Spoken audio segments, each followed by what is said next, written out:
Bonjour à tous. Dans cette vidéo, nous allons parler des lois sans vieillissement et nous allons voir que l'exponentielle est une loi sans vieillissement. Alors pour expliquer ce que sont les lois sans vieillissement, je vais partir de quelques exemples. Alors un premier exemple, dans le cas discret, qui est un exemple que vous connaissez bien, imaginez que vous lanciez un dé à 6 faces jusqu'à temps que vous obteniez un 6. Alors là, pour avoir certainement essayé de pratiquer ce jeu, vous savez que c'est pas parce qu'on a joué un grand nombre de coups sans obtenir de 6 qu'on a plus de chances d'obtenir un 6 au coup d'après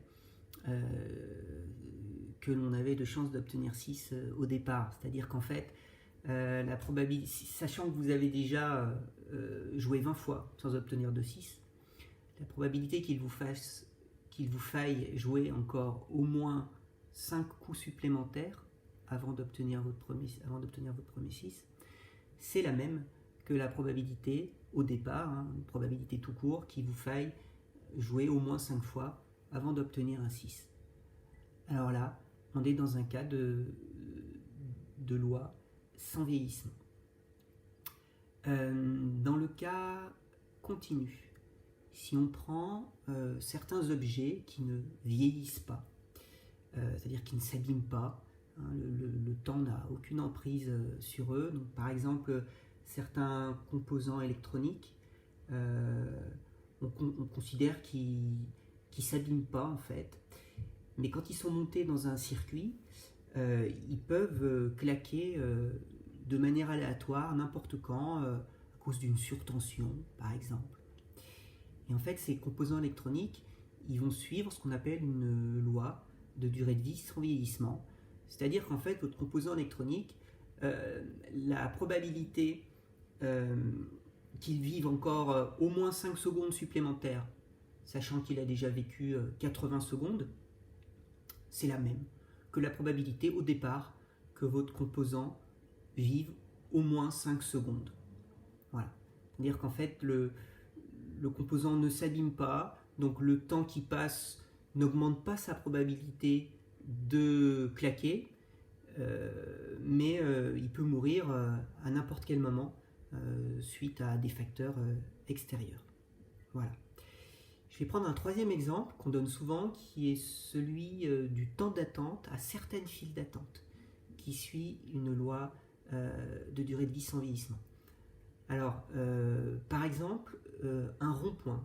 Imaginez qu'il y a un rond-point dans lequel la circulation est toujours la même. C'est-à-dire qu'il y a toujours la même densité de voitures qui passent dans ce rond-point. Et il y a le même débit plutôt. Et vous arrivez à ce rond-point. Qu'est-ce qui fait que vous allez pouvoir passer à ce rond-point? C'est qu'en fait, il va y avoir de manière aléatoire un espace suffisant entre deux voitures qui va vous permettre de vous insérer. Alors là, c'est pareil, si vous êtes déjà arrivé à des ronds-points, des fois c'est un petit peu rageant parce qu'on n'arrive pas à s'insérer. Et en fait, sachant que vous avez déjà attendu une demi-heure à ce rond-point, la probabilité de devoir, voilà, c'est pas de bol une demi-heure, il y a vraiment beaucoup de circulation, bon, vous avez attendu une demi-heure à ce rond-point, la probabilité de devoir attendre encore une minute supplémentaire, c'est la même que la probabilité, en fait, en arrivant au rond-point, de devoir attendre au moins une minute. C'est-à-dire qu'en fait, pour reprendre l'exemple du dé de tout à l'heure, en fait, ça pourrait se modéliser de la manière suivante. Je suis à mon rond-point, chaque seconde, je lance un dé. Si le dé tombe sur 6, je peux m'insérer. Et si le dé ne tombe pas sur 6, je ne peux pas m'insérer. Et on comprend donc bien pourquoi le temps d'attente au rond-point suit lui aussi une loi sans vieillissement, mais là c'est une loi continue. Voilà. Alors, le rapport avec les lois exponentielles, eh bien c'est qu'en fait, donc c'est la propriété qui est ici, si une variable aléatoire grand T suit une loi exponentielle de paramètre lambda, alors la loi de grand T est sans vieillissement. Alors là, on va voir qu'en fait c'est directement lié aux propriétés calculatoires de l'exponentielle. Donc on a fait la démonstration ici. Alors déjà, vous avez la définition précise dans le cours. Dire que grand T suit une loi sans vieillissement, ça veut dire que pour tout réel positif, petit t et petits h et petit h. La probabilité, sachant que grand T est supérieur à petit t, que grand T soit supérieur ou égal à T plus H, c'est la probabilité que grand T soit supérieur à H. Autrement dit, si je redis cette écriture mathématique avec une phrase en français assez simple, la probabilité de vivre encore H secondes supplémentaires, sachant qu'on en a déjà vécu T, c'est la même que la probabilité au départ de vivre au moins H secondes. Voilà, c'est ce que je vous expliquais tout à l'heure avec les ronds-points, les dés, etc. Donc c'est ce qu'on doit démontrer. Alors, quand on calcule la probabilité, sachant que grand T est supérieur ou égal à petit t, que grand T soit supérieur ou égal à T plus H, d'après la formule des probabilités conditionnelles, ça donne ceci.